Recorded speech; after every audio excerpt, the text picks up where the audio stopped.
오늘도 복된 날입니다. 주님의 은혜와 평강이 가득하시기를 소원합니다. 오늘은 잠언 28장을 봉독해 드리겠습니다. 악인은 쫓아오는 자가 없어도 도망하나 의인은 사자같이 담대하니라. 나라는 죄가 있으면 주관자가 많아져도 명철과 지식이 있는 사람으로 말미암아 장구하게 되느니라.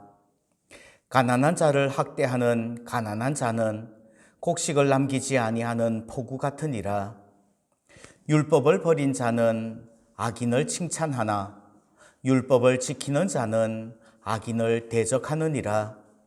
악인은 정의를 깨닫지 못하나 여호와를 찾는 자는 모든 것을 깨닫느니라. 가난하여도 성실하게 행하는 자는 부유하면서 굽게 행하는 자보다 나으니라.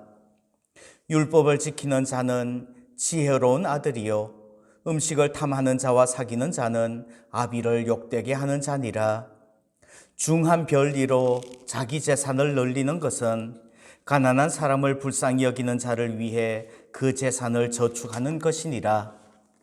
사람이 귀를 돌려 율법을 듣지 아니하면 그의 기도도 가증하니라. 정직한 자를 악한 길로 유인하는 자는 스스로 자기 함정에 빠져도 성실한 자는 복을 받느니라. 부자는 자기를 지혜롭게 여기나 가난해도 명철한 자는 자기를 살펴 아느니라. 의인이 득이하면 큰 영화가 있고 악인이 일어나면 사람이 숨느니라. 자기의 죄를 숨기는 자는 형통하지 못하나 죄를 자복하고 버리는 자는 불쌍히 여김을 받으리라. 항상 경외하는 자는 복되거니와 마음을 완악하게 하는 자는 재앙에 빠지리라.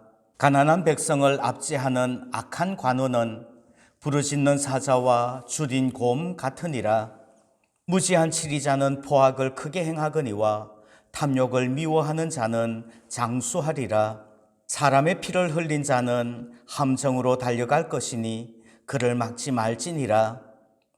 성실하게 행하는 자는 구원을 받을 것이나 굽은 길로 행하는 자는 곧 넘어지리라. 자기의 토지를 경작하는 자는 먹을 것이 많으려니와 방탕을 따르는 자는 궁핍함이 많으리라. 충성된 자는 복이 많아도 속히 부하고자 하는 자는 형벌을 면하지 못하리라.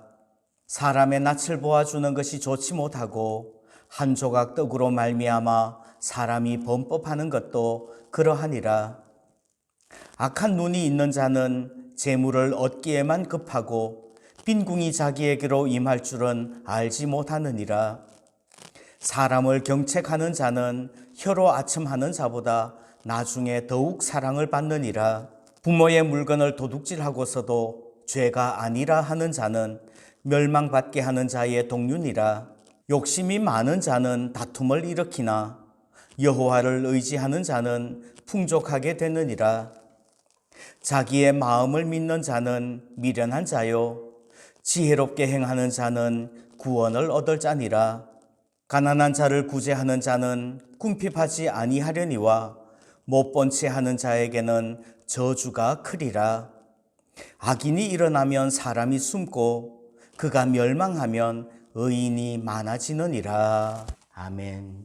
오늘은 13절 말씀 읽어드리고 싶어요. 오늘 13절에서는 이렇게 말씀을 합니다.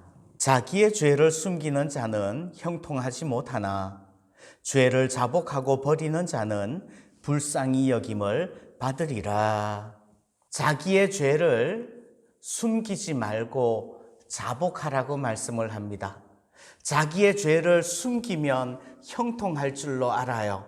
그런데 그렇지 않다는 말입니다. 구약 성경에 보면 아간이라는 사람이 있었어요.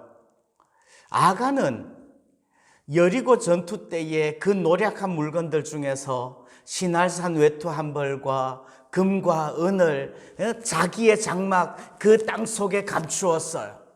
그랬는데 그것만 있으면 자기의 평생의 노후가 보장되어지고 자기의 삶이 형통할 줄 알았겠죠? 아니요.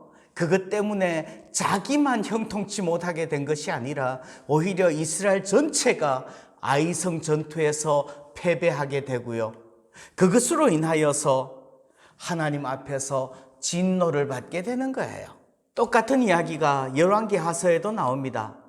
엘리사의 종 게하시는요, 문둥병을 고침받고 돌아가는 나아만에게 사람을 보냈어요. 그래서 은 2달란트와 옷 2벌을 챙기죠. 그리고 숨깁니다. 은 2달란트면 그의 평생이 보장되어질 거예요. 그러나 엘리사가 그것을 모르겠습니까? 하나님이 그것을 모르겠습니까? 그것 때문에 게하시는요, 나아만의 문둥병이 자기에게 들리게 되었다는 사실을 우리는 기억해야 되는 거예요. 여러분들, 죄를 숨기지 말고 자복할 수 있기를 소원합니다. 그럼 죄를 숨긴다는 말은 어떤 의미가 있는 거예요? 먼저는 이렇게 말씀드리고 싶어요. 이 말은 죄 짓지 마라 라고 말씀하는 건 아니에요.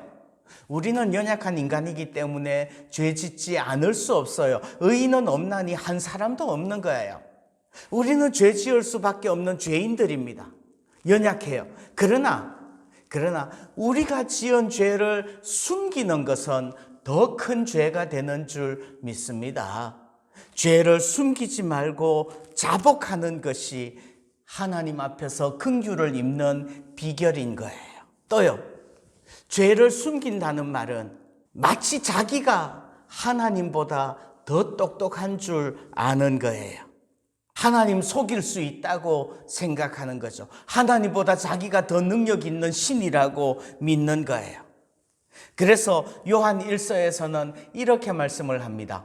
만일 우리가 죄가 없다고 말하면 스스로 속이고 또 진리가 우리 속에 있지 아니할 것이요, 만일 우리가 우리 죄를 자백하면 그는 미쁘시고 의로우사 우리 죄를 사하시며 우리를 모든 불의에서 깨끗하게 하실 것이요, 만일 우리가 범죄하지 아니하였다 하면 하나님을 거짓말하는 이로 만드는 것이니 또한 그의 말씀이 우리 속에 있지 아니하니라. 하나님 앞에 우리의 죄를 자백하고 자복하고 회개하는 것이 긍휼을 입는 비결인 거죠. 하나님께서는요, 지금도 집 나간 둘째 아들을 기다리시는 것처럼 지금도 우리를 기다리고 계시는 줄 믿으시기를 바랍니다. 오래 참으시는 하나님, 긍휼이 풍성하신 하나님께서 우리의 모든 연약함과 우리의 모든 죄를 다 씻으시고 용서해 주실 줄 믿습니다.